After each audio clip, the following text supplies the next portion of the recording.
Yay. All right, so welcome. I'm very excited about tonight for a couple of reasons. Number one, this is the first time I think we've ever been able to do something for the entire Candler community. And who better to do that with than my friends in ODO?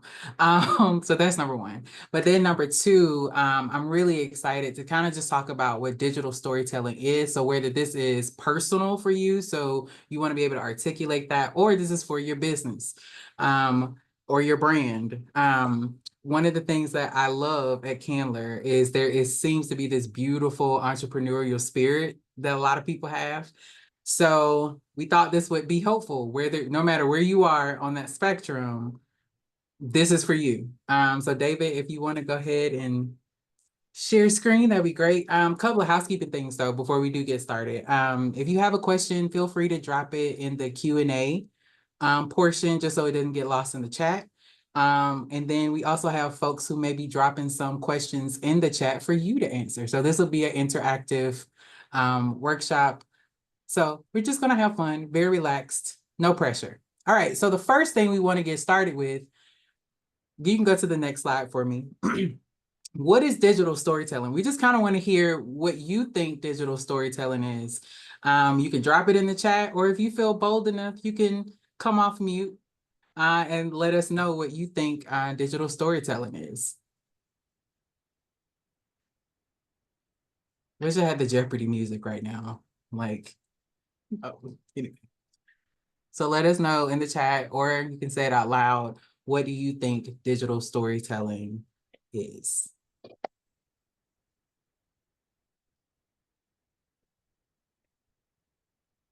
I could jump in on the out loud piece. Okay.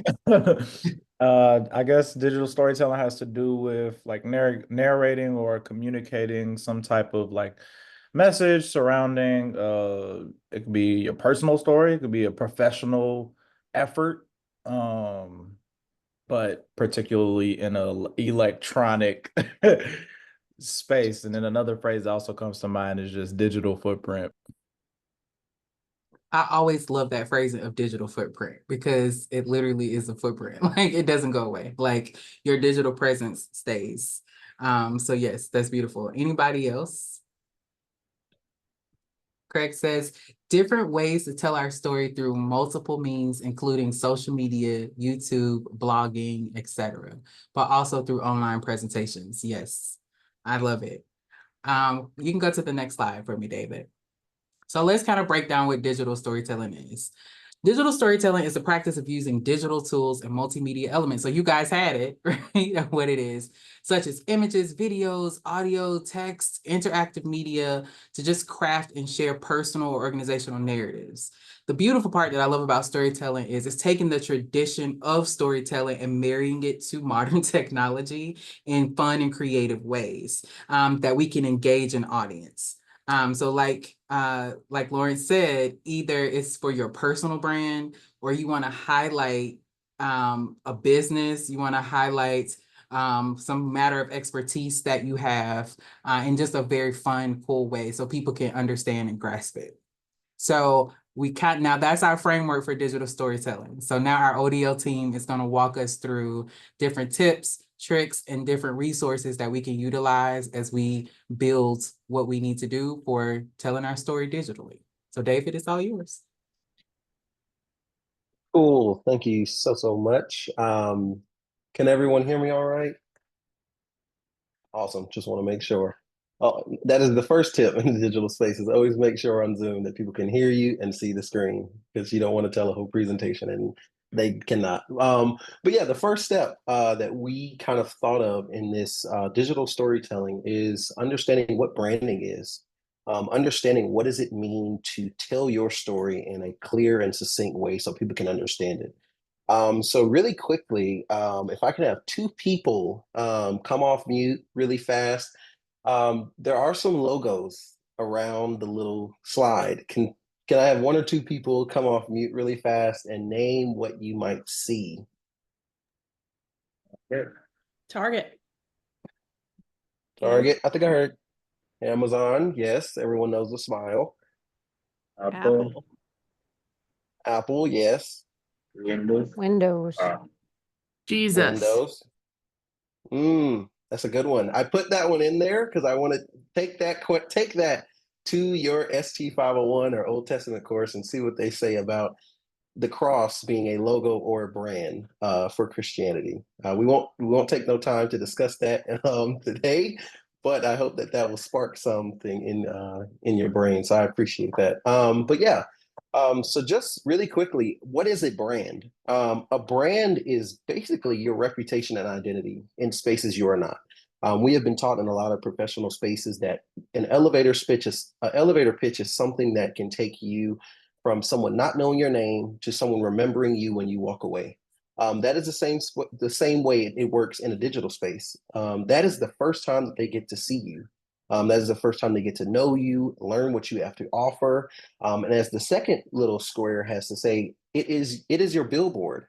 You are a walking billboard. You are creating a digital footprint that is a constant reflection of who you are. For the good, for the bad, for the times that you may have failed, for the times that you may have gotten the greatest award in the world. That is everything there that is shaping your brand. So be intentional with that. And then, so why does digital branding matter?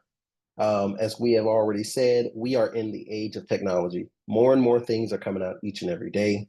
And it is up to us to meet that challenge. As scary as it is, we know that over here in ODL, it can be very, very scary. It can have so many tools, things coming out. And we'll see in the next slide, there are so many things that they are out there for you to use. But first impressions are often online today, whether it be LinkedIn, whether it be Instagram, whether it be a quick Google search. They are looking you up, whether it is for a job, whether it is for a fellowship, a scholarship. These individuals want to know you, and these individuals will utilize online platforms to try to get to know you because they know, and they hopefully you are letting your guard down the most when you're online because you're just having fun, you're posting pictures, you're doing all these things. And so, yeah, a strong brand leads to opportunities, networks, and growth. One thing that Marielle will touch on later is really tackling the reluctance that is around branding. A lot of people can think that branding is bragging, and it is not. Branding is clearly stating to your audience that I am, for lack of better terms, I am the ish. And I got it going on because I have all this talent, I have all these gifts, I have all these good things that I want to share with you. And so it is about communicating the value. If we want to think theologically for a second, you could talk about the stewardship of the gifts that you have been given by God. From a theological perspective, branding can be seen as stewarding the unique gifts God has given you, putting it on full display for the world to see. And so, with that, just two action steps that I want you all to do as you continue to think about is audit your digital presence for consistency. And try to create a branding plan that reflects what your core message may be. And that may be going to God in prayer, that may be just taking some time away from the internet. I see the chat, so sorry for laughing. I'm seeing it pop up, but I will definitely have to look that up one day, Dr. Bo. Don't you dare. But yeah, it is about displaying your gifts. So in this next slide, I want to talk just briefly about what you have at your fingertips when it comes to this. In this space, you have social media. And as I already said, it can be big, it can be scary, it can be a whirlwind. I mean, just 3 years ago, the world didn't even really know, and maybe 3 to 4 years ago, they didn't even know what TikTok was. And now it is a cultural phenomenon that has taken the world by storm. Most people search, I think there's a statistic somewhere that says people go to TikTok to search up things more than they go to Google now. They're going there to find information, to find different things. And so, as you can see, there are, I think, 15 right here of social media icons. And some of these I didn't even know prior to making this. So, if you, like, for instance, you see that basketball, that is something called Dribble. That's something that is new to me. The BE is something called Behance. And so there are always new things coming out that you can take advantage of. You always hear the story, and shoot, even myself says, man, I wish I would have gotten on TikTok 4 years ago and tried to put something out, you never know where you could have been. If only I would have just picked up that camera and said, let me do something with it. And so these are tools at your disposal. These particular ones on the side that I want to highlight in particular, one is Instagram and Pinterest. These are like really, really great for visual storytelling. Instagram has come a long way from just the run-of-the-mill quotes and just a picture. I don't know if you all remember those days where people really were not using it like they did today. And so it can evoke so much engagement nowadays with all of the different tools that they have on there. TikTok, as I've said already, that is something that really is for the people who want to create storytelling. They want to create quick, get with the trends. And those are where a lot of these audiences are today. TikTok may have everyone from the run-of-the-mill college student, high school student, to maybe your grandma who just made a TikTok, who is trying to figure out how it works and is just scrolling through, seeing what is on there. And so she may be able to connect with a ministry that you created or something that may be able to touch her. So you never know. And that's one thing about this conversation. You never know who is watching. You never know who is watching and how that can impact you in the long run. So give it a shot. And then really the biggest one for, especially in our academic spaces, is blogs. These are the ones where you can take and rework a paper that you just had for class. Even if you're a faculty or staff, if you want to rework something that you had in the past, if you want to put it out for the world to see, obviously, as we have learned in ODL, be sure to go through the proper channels for copyright and all of those different things when it comes to publishing, just in case so you don't get in trouble. If you're a student, you have less of those worries, but you never know. So be sure to check. But those are really, really good for continuing to tell the story of your academic narrative. Those are the places like she said, Substack, Write As, WordPress, and there are a multitude of ways that you can use other website builders to create a place for you to put your works on your academic papers. So you may be asking yourself the question, you have all of this stuff. How do I put this in a place where people can see it, they can interact with it, they can put it there? That goes into, oh, I forgot I put a cool animation on the page. Regarding social media, one of the do's that I had is to be authentic and allow your audience to connect to your real and relatable stories. Don't focus solely on self-promotion. Provide value, such as education, inspiration, entertainment to your audience. Yeah, see, David even tricked himself in the past to now, putting the cool animations. So yeah, so the next portion that I had was creating a digital portfolio. A digital portfolio is nothing more than a website. It is a website, it's an online portfolio. It is basically something that anyone on the World Wide Web can access and say, who is David Fitzer? Let me look that up and try to figure who he is. And so with the time that we have, I have a quick activity that I want you all to engage in that Dr. Bo actually hinted at. So if you are on a Windows, a Mac, if you're on a Windows, you're going to want to press Command Shift N, the letter N. And if you're on a Windows, Lintex, or any other device, you want to basically open up an incognito tab with Control Shift N or Command Shift N. You could do this in a public one as well, but sometimes it gets a little weird there. But I want you to actually Google your name. Just Google, don't Google my name. Google, because I'm going to say Google David. Don't Google mine. Google, Google your name. Google Sarah Macklin, Tammy Lane, and actually just see what comes up. I'm gonna give it like 1 minute. Google is pretty fast. We're gonna give it like 30 seconds just to let all of those really, really, really, really good results come in so we can see all of that. And as you're looking at this, I'm gonna ask these two questions as you're just scrolling. How many of you think some tweaking can be done to what you're seeing?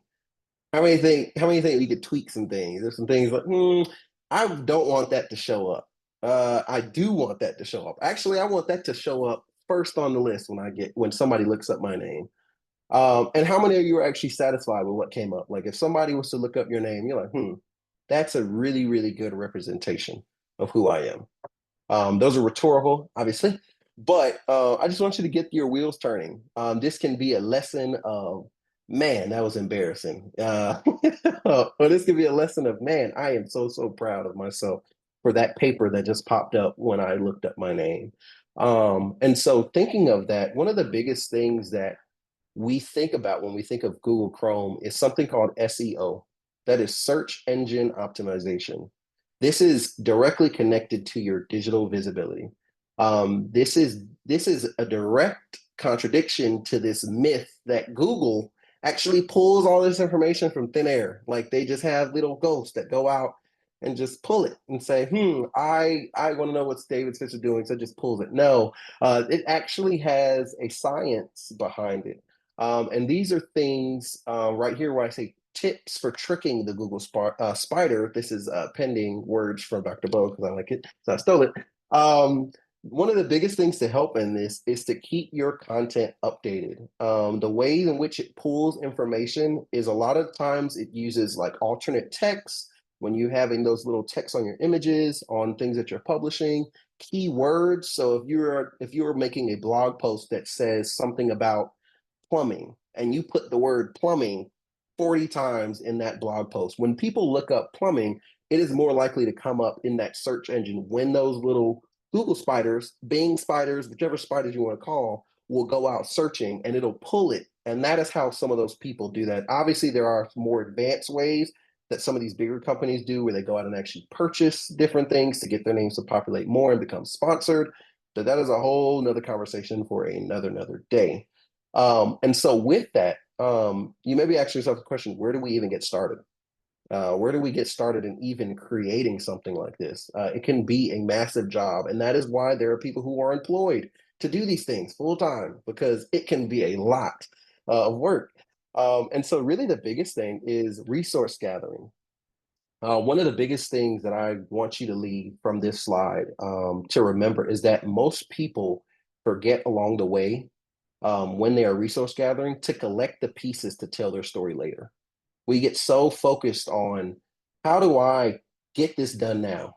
How do I get this A? How do I submit for this award? How do I do the work now?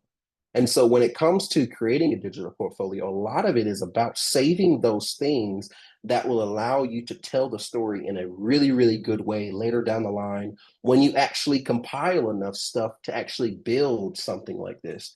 And so some of these key files from both sides, from the academic as well as entrepreneurial or faculty staff kind of side, is stuff like syllabi, essays, class projects, if you have research papers and publications, if you presented at a conference or done keynote addresses that you just, were so planned to the T that you got someone to record it, and that's a tidbit for you. Always have someone on standby to record your stuff so you can document. And certifications.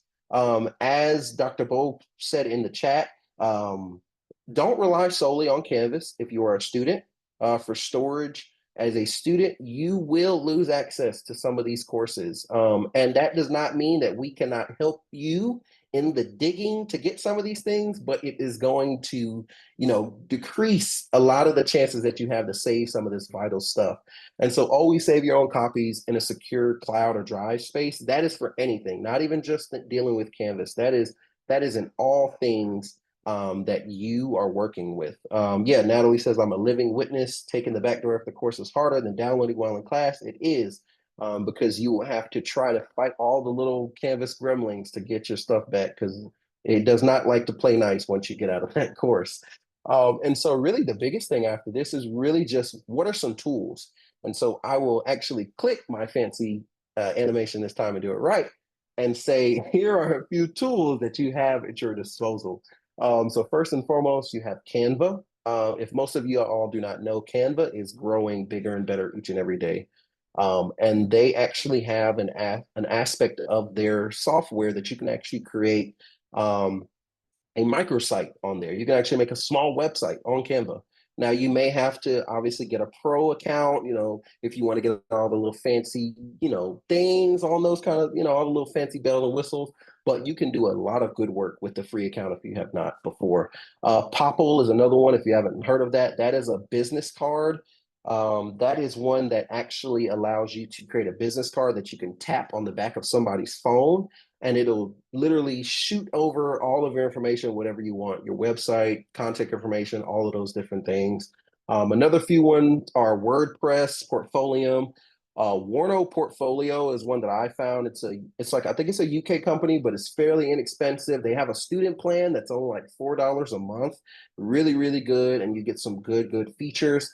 And then the last thing is we always touch on with the introduction of like ChatGPT and the other AI software, there are now endless possibilities to the ways you can generate, written content, just tell your story, to refine it. If you really, really want something clean and neat for your introductory paragraph, you type up something, you can shoot it and say, how does this sound? It'll give you some grammar kind of things. And it really, really helps advance you.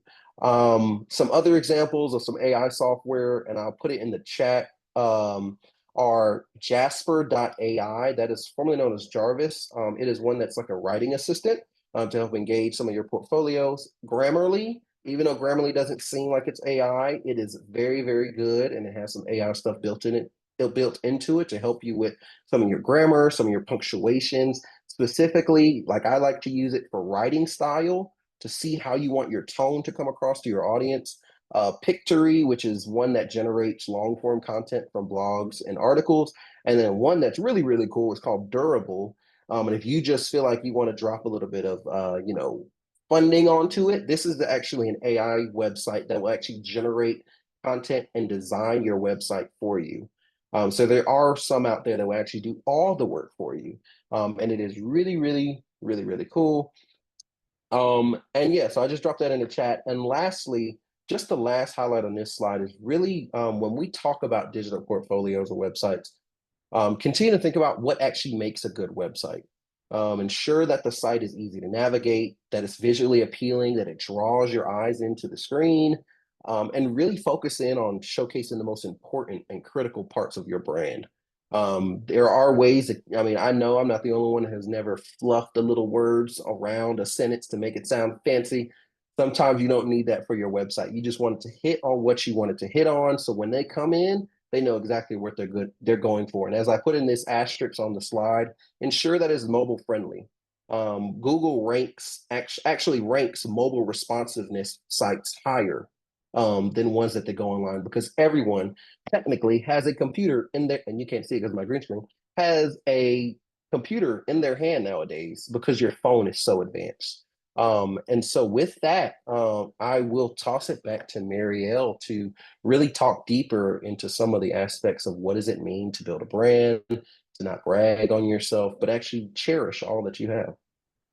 So I'm going to use the language of bragging because that's but I'm going to call it the art of the humble brag. Okay. Humble bragging is the art of subtly promoting your achievements or strengths without coming across as boastful or arrogant.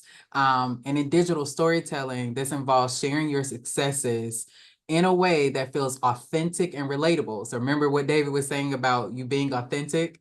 That's critical because people can tell when you're not being authentic. It's in digital narratives and like people can sense when this is not from you. But it helps you connect to your audience while showcasing your skills. If I had to pinpoint something that Candler students struggle with, it is the humble brag. Like Candler students do the most incredible things, but don't talk about them. This is in digital storytelling. We have to talk about what we're good at. We have, yes, Candler staff too. Like our staff is some of the most brilliant people I have ever met and ever worked with. And I keep finding out these amazing things about them. Like, how come you don't ever talk about that? Right. So you really want people to know who you are, what you do, and it's okay. I used to have a high school band director that would say, it ain't bragging if you can back it up. So if you think about it, you're just stating facts about yourself. So when you humble brag, it is you building authenticity, right? So a well-executed humble brag makes you seem approachable and genuine. People will want to engage with the content, right? It highlights your strengths, right? So you're talking about your accomplishments, but not just that, you're talking about your expertise, right? What you are good in. And if you have a business, it's what you are able to provide, right? So you want to show examples of your clients or show the process. That's why I love TikTok videos. I really like watching the people make candles. Like, the ones that you can make it look like a Starbucks coffee, or it looks like a bowl of cereal, because it's so creative. But all the time while we're watching them put it together, they're telling a story, right? So that's engaging. You want to engage your audience, right? They just don't want to look at something boring. Like, you want to come up with topics that are relatable, that can marry to what your expertise is, or whatever. For our students, if you're trying to explain the work that you've done or that you want to do post Candler, right? Start crafting that story now. And then how do I change this into digital storytelling? So start thinking through that. You can go to the next slide for me. All right, so here's some tips to humble brag. One, use we instead of I. So emphasize collaboration and teamwork in your success, right? Now, I will say this, let me put a little pin on this. If somebody did not help you do something, don't say we. Like, if it really is just you, you're going to say I. That's also a part of a humble brag, right? I usually have to have this conversation a lot with women. It's like, stop saying we when you mean I, if you did it by yourself. But if there was teamwork involved, if there was collaboration involved, so like this workshop, we did this. This is like career services and ODL working together to try to make this event a success, right? So humble brag. The other is frame accomplishments as learning experiences. Like, what did you go through? Even though you accomplished this thing, what did you learn? What did you go through, right? To make, again, we're trying to be relatable to our audience. People love a good story of a journey, right? We love the humanity that we see with people that, yep, I failed at this, but then now I have this big successful business and here are the lessons I learned along the way, right? We like to engage in that type of content. The other is balance praise with gratitude, right? So acknowledge those who helped or inspired your success. I had got an email, I think earlier today, and somebody said, you are really great at what you do. And I immediately pushed and said, thank you for that. I learned from some of the best, right, who have done career services. So I've learned from the best. All right, so I kind of gave you some tips for the humble brag. So just keep that in mind. And I know that that can be tough because especially folks in our sphere, we feel awkward talking about ourselves. It's like, no, our job is to pay attention to other people. Our job is to offer pastoral care to other people. So now talking about ourselves feels very foreign to our bodies. So David walked you through the steps you can take, all the things. So now it is your turn. I want to take a few moments for you to think about either yourself or your business, whichever one, or both. If you are, a go-getter, that's fine. You can do both.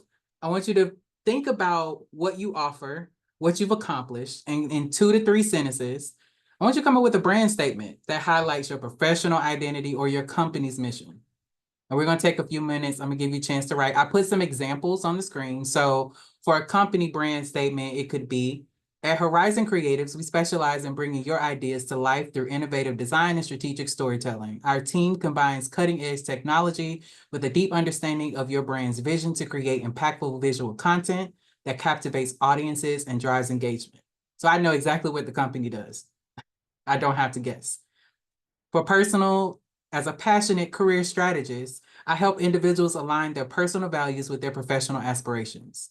By leveraging thoughtful storytelling and strategic planning, I empower professionals to navigate transitions, discover their purpose, and achieve meaningful success in their careers. You would know exactly what I'm doing. So I'm gonna give you all a moment to write, to think, to process. And we're gonna come back in a few minutes. Hopefully we can play some music for y'all while you're writing. And feel free to turn off the cameras too if it helps you think as well.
you do that? 'Cause-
Everybody about done. Maybe 30 more seconds.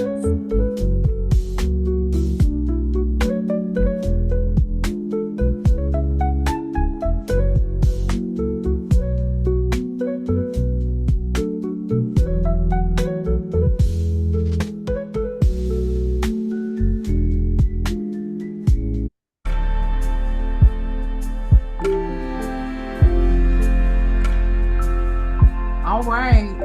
All right, David, see if we can pause it. Okay, so Craig is already, so I'm gonna read Craig's because it's already in the chat. Craig's statement, it's amazing.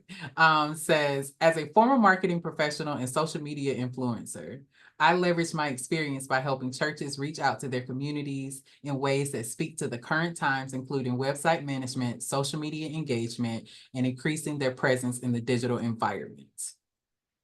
That's perfect. How do I do a reaction? Because I want to clap to that. But somebody give some claps because I can't find it on my screen right now. But that's amazing because I know exactly who you are. I know exactly what you do and what I could expect from you. Right? Anybody else bold enough to either drop it in the chat or share theirs out loud?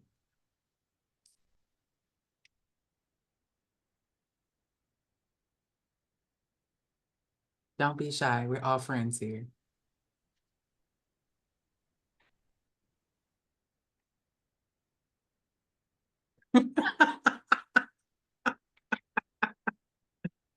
Y'all are funny. Okay, I'll go. Courtney here. Hey, Courtney. All right, so I have this idea that I'm gonna like throw out at a friend of mine who I'm meeting for dinner tomorrow night. She talks about being a tall poppy, like being like the flower. That's her like perspective of like feminine leadership. And so I have this idea that we could do a podcast called The Mamas and the Poppies. As kind of like a little play on words. And so I just kind of wrote a few sentences. So I wrote, at Mamas and the Poppies, we communicate at the intersection of faith, leadership, and feminism. We seek to highlight a path through the wilderness that these spaces meet at and gather a community of people who can support one another as we journey forward together. I don't know. Would you all listen to that? Yes. I'm clapping. I found the reactions. Yes, that was really good. And I think that's an excellent title. Like, I love when people use a play on a word or if something is provocative, but in a good way, not provocative in a demeaning way, but provocative in a way that you're like, oh, wait, what does that mean? So I love that you have that title for the podcast, but I know exactly what the podcast is about, right? Yeah, and like our that's first good. we would like explain in our first couple of episodes, like what I call it, she's like, you know, when I see her, I say tall poppy, she says tall poppy, and it's like a whole thing. Yeah, no, that's good. So that definitely can be utilized as your description for the podcast. Yeah, for yeah, sure. yeah. I love that. Thank you. Anybody else want to be bold enough to share? Or you may want to pitch it to the group to kind of help you. That's what we're here for. We're community. So if you kind of need help forming it, you know, Craig and Courtney, they're masters at this now. So we can definitely try to help you with that.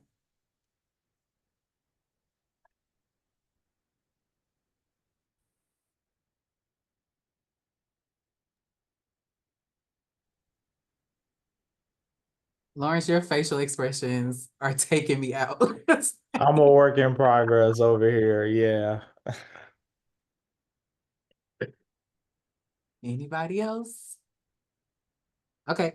Diana says, my role as a career services coordinator has allowed me to be creative by partnering to brainstorming creative, engaging sessions that are informational and challenges me to think of new ways to market and broadcast events to a seminary community. Now, I like that. Anybody have any suggestions on like how to make it even more personal to Diana?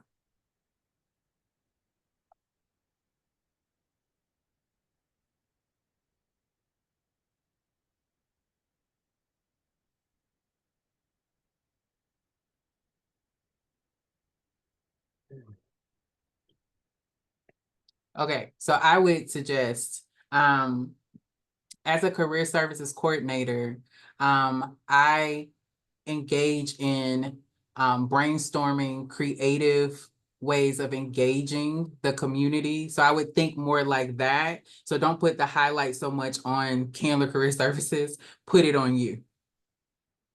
Right? So don't make it so much about the role, make it about the work that you're doing.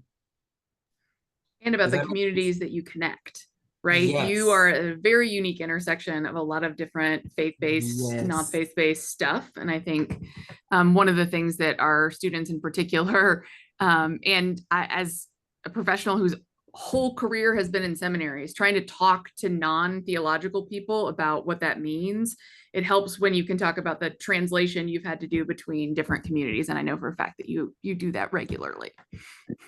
And I would, if I can chime in, what is the end, right? So you've had these creative, engaging sessions that have done what for these communities? I think that would be good.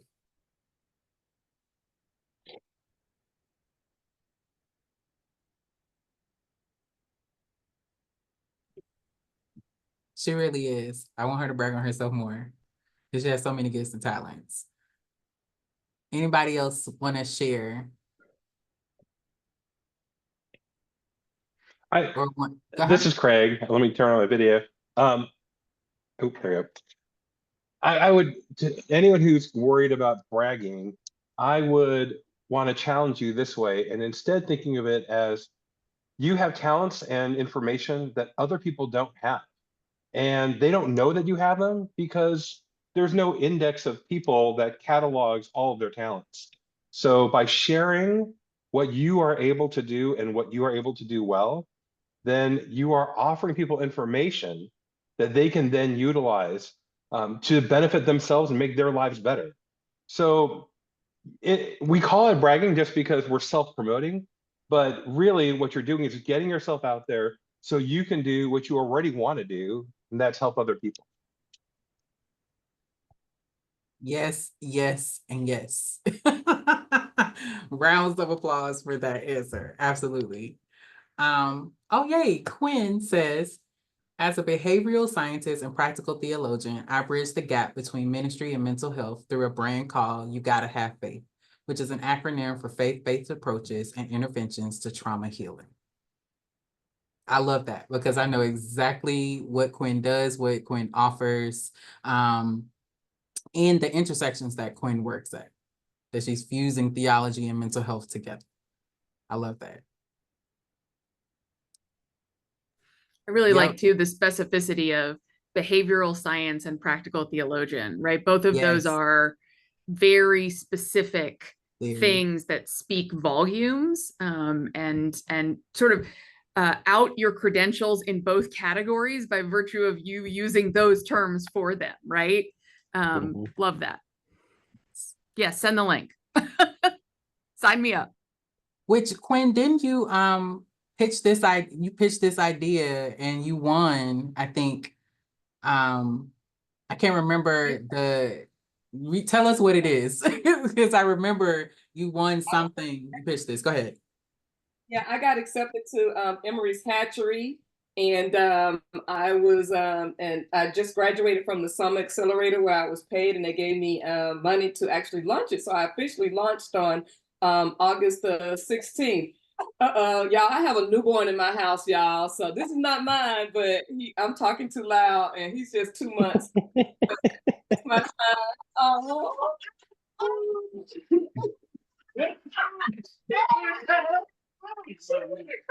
That's too much noise for him. He used to quiet time with auntie. Sorry. So much for me being a trauma healer. No, but that's beautiful. Like, I think, and especially when you're entering into things like that, you have got to be clear and concise on who you are, what you do, what this business is, what this nonprofit will be. Like, so people understand the work. The biggest thing I tell students is sometimes as seminarians, you're going to have to do the heavy lifting of bridging the gap for other people outside of this context. We understand the lingo within, seminary, but outside of here, people may not understand that. So you're going to have to learn how to write some more to get it where anybody can understand who you are, what you do, what you offer, what your expertise is. And I think one thing that this adds to my brain of my thinking is like, as you are telling your story, you're going to meet other individuals who share in similarities with your story. And that's the beauty of it. Even when thinking about Craig, like that is a resource for someone who may need to glean off of his experience. And so as you are cultivating your stories, know that you aren't alone in that. We all are, working through our own stories of telling our story, of figuring it out. We're all figuring it out. And so it allow it to unfold naturally, and know that you will find people along the way who will help connect some of those dots too, of how to merge, of how to build, of how to transform, and all those different things. Absolutely. Like I told the students on Saturday for the Black Student Caucus Academic Success event, sometimes we obsess with networking up instead of networking across. Like truly Candler is filled with brilliant folks. So don't be afraid to lean into the people that you see in the hallways if you're a staff member to say, hey, I know you do this. Can you kind of, most times I love it. Like if I can, let me give you some advice, or let me help you. And I've been able to go to some of my other colleagues for that as well. So don't be afraid to network across. We're all in this together. We're hungry together. We're in the trenches together. Like we can utilize each other's skills. Natalie says, I am called to encourage young adults in their walk with God one day at a time. I encourage them in my podcast content, social media, curricular resources, teaching content, devotionals, and sermons. Through these avenues, I faithfully encourage and am encouraged to keep on keeping on. I like that I know who you serve. I like that I know the ways in which you engage with them and the mediums. I think I would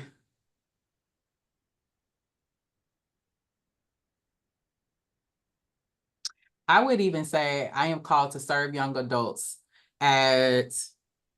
through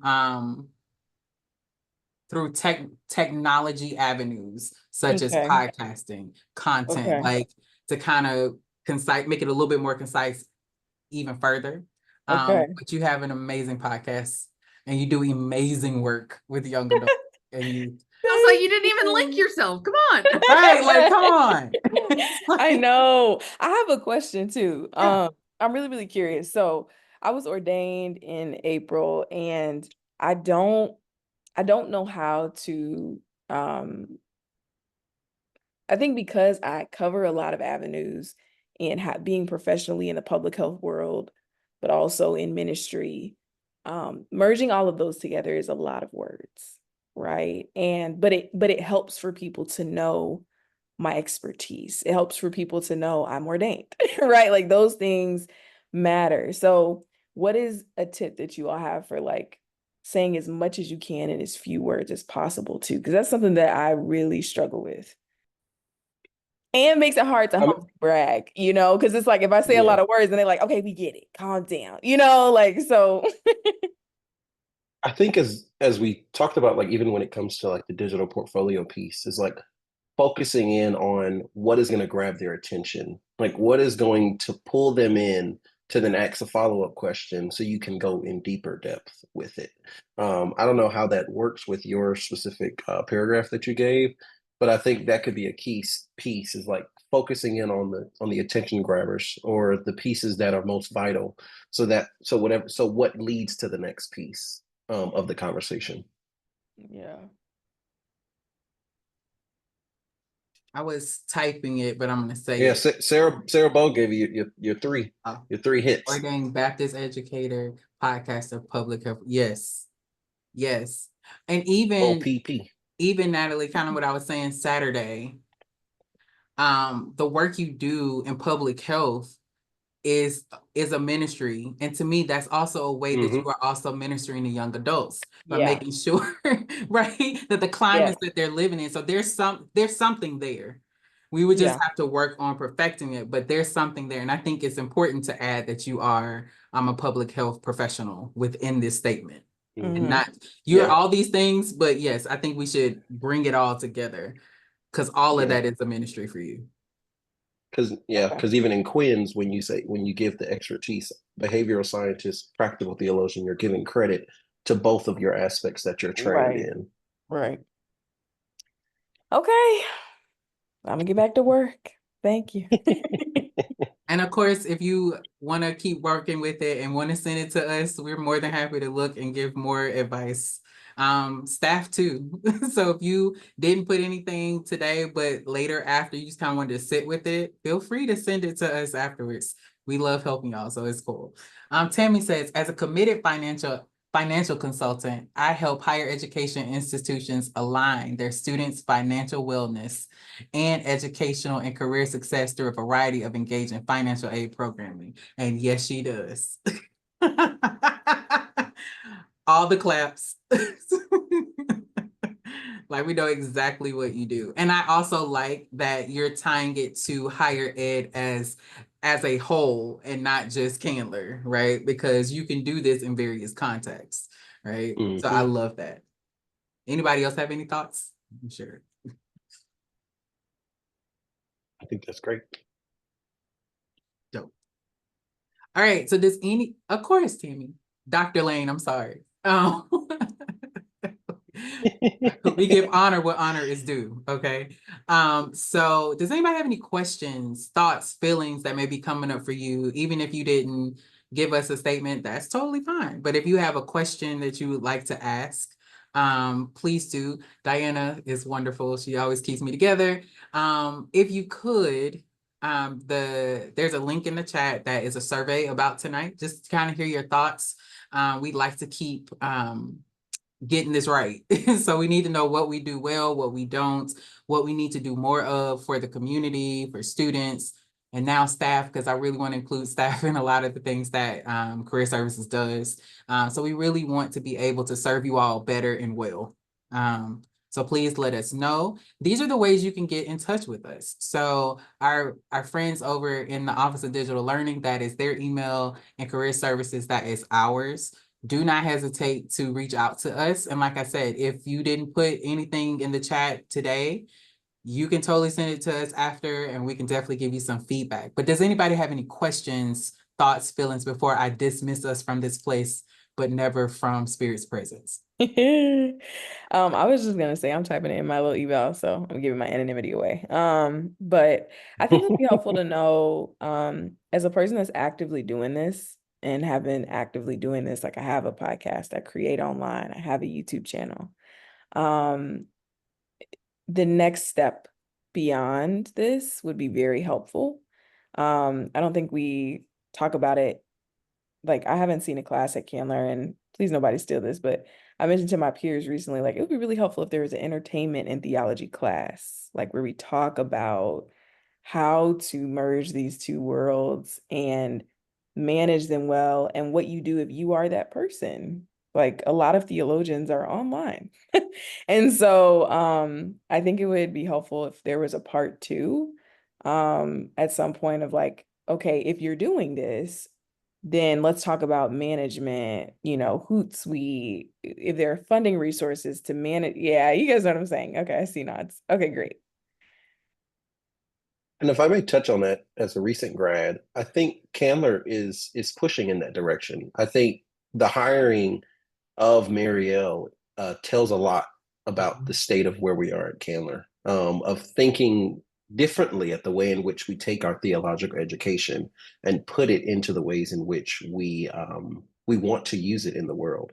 And so I do think we are moving in directions of, like, even in the ways in which we had a discussion in the beginning of, like, classes like Dr. Hessler and some of the courses that he's teaching this semester that are very much outside of at least what I had as options when I was a Candler student. I think we are moving in a direction, just like you said. Don't know the pace at which that is happening, but I do think it is happening nonetheless. But I do think it is up to the students as well to lead some of that charge as well, to make sure that, we are serving you as best as we can. So yeah, definitely agree with that for sure. I would also say, Natalie, look at opportunities outside of the theological space. So, like, for example, Google has a podcasting program where you have to fill out an application, but you could easily get up to, I think it's like $20,000 to kind of help your podcast with equipment. They do, I mean, when I say in-depth training for podcasters, so you know how to, generate income and revenue, how to get sponsors, like all of that. So there are other resources. And so I'm trying my best to find them and try to drop them in the newsletter for you all to have access to, because there's so many resources beyond the theological space that I think theologians and seminarians need to start tapping into. Yeah. And as we always touch on, even in the Emory system, as Emory students, there are a lot of resources that you get. So you are paying tuition to Candler, but you could walk outside of those doors and use all of the resources that are there, including, like Quinn did with the hatchery that gave her seed money to start what she's doing. So there are plethora of things that you should take advantage of for sure. So. And for current Candler students, LinkedIn Learning is absolutely free for you. So if you are an Emory student, there's so many different things you could learn and topics, and it's absolutely free to you. So take full advantage of that. I think there are some entrepreneurship things out there, how to run all of that. So I would take full advantage of that while you're here. Listen, Feel free to email us. Feel free to email us. I think this conversation could go forever. Yes. So Natalie, I think there will be a part 2. I'll talk to my friends in ODL and we'll kind of figure that out, what that needs to look like. But thank you all so much for taking time out of your schedules tonight to be with us. I hope it was helpful. I hope we can do more of this. That's the goal anyway. I want to toss it off to my ODL friends for any last thoughts or remarks before we log off and say good night. No, but just shout out to Dr. Vogue and Israel Diaz for joining us. They may not have said much, but their presence was felt. So thank you all for joining us from ODO. All right, family. It was good to see y'all. Go get some sleep, rest, eat good. I think some of y'all were already eating while you were watching this, so that's great. But see y'all later. Again, contact us if you need anything. Peace. Peace. Thank you.